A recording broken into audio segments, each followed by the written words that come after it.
are 120,000 people who've come home to their kids saying, we can't have you registered for hockey this year. We have to sell our home. I don't know what we're going to do. We have economists saying that today's numbers are so nominal they could be forecasted away and revised away. So aren't you jumping the gun a little bit, calling this a full-blown recession?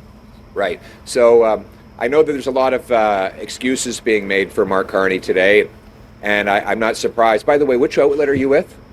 Is 2.6% economy growth an excuse, or is that just the numbers? It's actually, there's no 2.6% economic growth. The economy, if I could, so you're having to go back? How many quarters are you having to go back now? 2 quarters. So you're having to go back. Okay, so let's get this straight. There's been 4 quarters since Mark Carney became Prime Minister.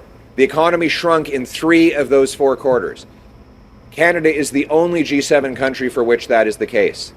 There's now been an entire year of Mark Carney that is recorded in economic data, and the GDP is smaller today than when he took office. You think that the 120,000 people that lost their jobs since the beginning of this year call this just a technical recession?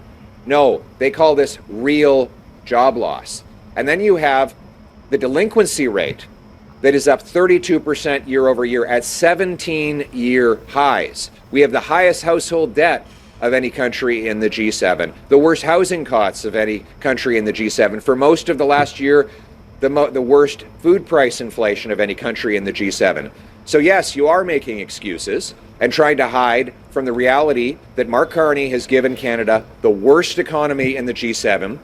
And it's time to stop making excuses, not for political reasons. It's time to stop making those excuses because this is people's lives. Behind these statistics are empty stomachs, empty fridges, and empty bank accounts. Behind these numbers are 120,000 people who've come home to their kids saying, we can't have you registered for hockey this year. We have to sell our home. I don't know what we're going to do. Pierre Poilievre just said what millions of Canadians have already been thinking. Every time Canada gets weaker, every time life gets more expensive, every time another promise falls apart, we are not told it's Mark Carney's fault. It's Trump somehow. The people running the country never seem to own the results. And if housing gets worse, there's an excuse. If crime rises, there's an excuse. If young people can't afford a future, there's an excuse. While ordinary Canadians are expected to just keep paying more, waiting longer, and lowering their expectations. One thing that I've learned is simple. If something is broken, you fix it. You don't spend years explaining why it's somebody else's fault. That is why this moment matters, because Canadians don't need another professional excuse maker.